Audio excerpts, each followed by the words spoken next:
Yeah, listener, I saw it. I mean, I guess I understand the concept of we want things to be fair, right? But life just isn't fair. And I always say that martial arts is nothing more than a metaphor for life. We're fighting for survival. Yeah, that's what you're doing in martial arts. You're fighting. But like, let's take an example. When Nick Diaz fought Carlos Condit for the interim title, George St. Pierre for the world title after he lost the Condit fight, and then Anderson Silva, the greatest fighter of all time.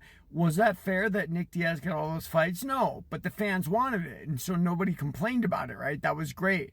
Now the fans want Jon Jones versus Aspinall, and they should want it. That's an exciting fight. I would love to see it myself. I'd love to see someone finally crack the riddle that is Jon Jones.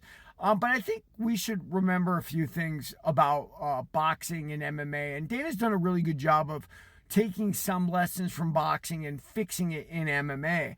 One of those lessons is the sanctioning body is the promotion, right? When it's not, you can get into weird situations. Let's take Bob Lee of the IBF. A lot of you guys aren't going to remember this.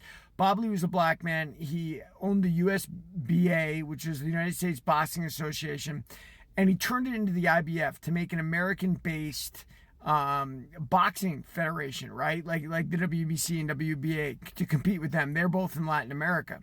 And then he went on extorting promoters and charging exorbitant fees for things and giving title shots to guys who paid him the most. And he was about the most corrupt guy in the world. In fact, they were investigating Don King to bring Don King down. And King is corrupt in his own way. I mean, but if, your fighters let you rob them by contract, what can you do?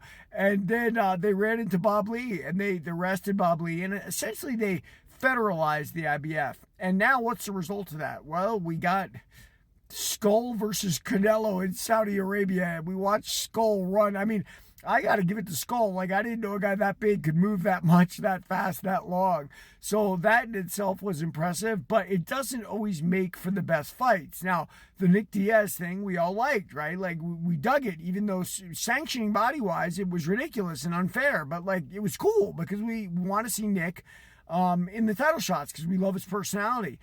Skull has no business there. We don't like his personality. We certainly don't like the way he fights, but yet there he is because the IBF is run by the feds now. So be really careful about wanting to strip someone or this or that or getting really heavy on the rules and what's fair and what's right, because at the end of the day, guys, this is life and there's nothing fair about life.